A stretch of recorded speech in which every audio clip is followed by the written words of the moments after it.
Hey there everyone, this is a top 10 list of the biggest screw-ups committed by the Abrahamic God of the Old and New Testament. Enjoy!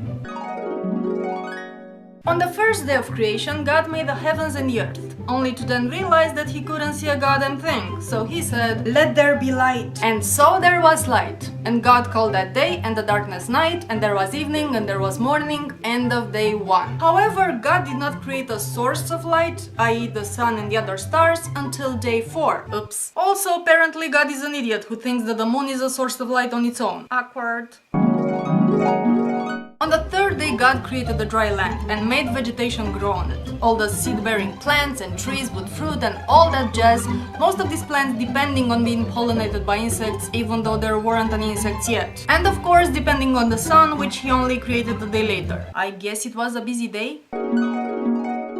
Now, when it comes to God's most beloved creation, things get particularly bizarre. Even if God created female counterparts at the same time with the respective males of all the other species, I guess he somehow forgot to make a human female. Because before long we find out that for Adam no suitable helper was found. So at some point God decrees that it is not good for man to be alone. I will make suitable helper for him. As a side note to all you women out there who may think of yourselves as equal to men, you're obviously just suitable helpers. Get over yourselves.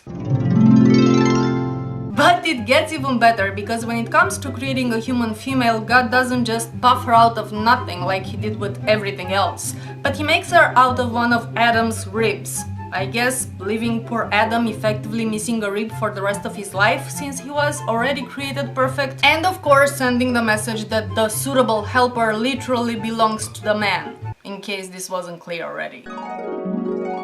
Christians would have you believe that Adam and Eve, of course Eve in particular, were responsible for what's known as the fall, or the original sin, which is the official reason for why the world is such a misery-filled shithole. However, it was God who intentionally designed human beings to be flawed and weak in the face of temptation. And God was the one who put the tree in the garden, knowing that they're gonna eat from it. It was God who created the snake, and it was God who allowed the snake in the garden. Adam and Eve were idiots who knew nothing about nothing. They didn't even understand the difference between good and evil. On the other hand, God is omniscient. He knew ahead of time exactly how things will unfold. So yeah, this original sin, this colossal screw up, that's on you, Big Daddy. When the angel Gabriel appeared to Mary to give her the good news that she's about to become a human incubator for the Messiah, he told her that Jesus will be given the throne of David and he will reign over the house of Jacob. Of course, neither of these things ever happened, which left everyone in a state of utter confusion and fighting each other for centuries.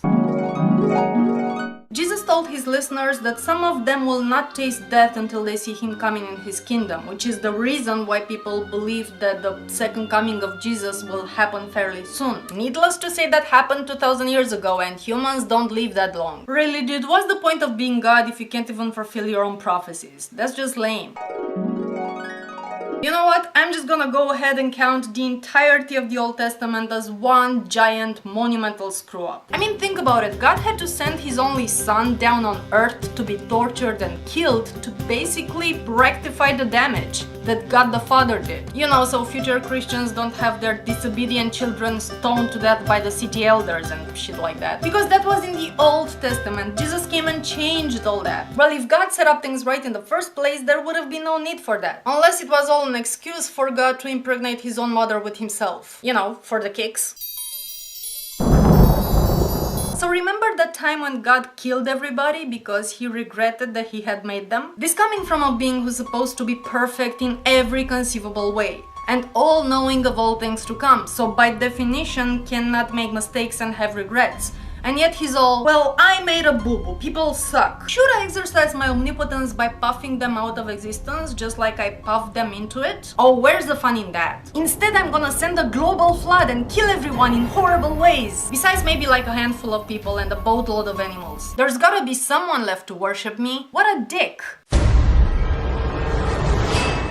Now, this isn't technically a screw-up, but it needs to be number 1 on the list, because the idea of hell has to be the most fucked up thing that God has ever come up with. So God creates this horrific place of eternal torture, knowing that most people are gonna end up in there. But then he declares himself benevolent and expects gratitude and praise and worship because he's saving people from himself. Dick. So that concludes our top 10 list of God's biggest screw-ups. If you liked it, please thumb up this video and comment below. Tell me what would you add or maybe take off this list, and what do you think are the biggest failures committed by other deities. See you soon.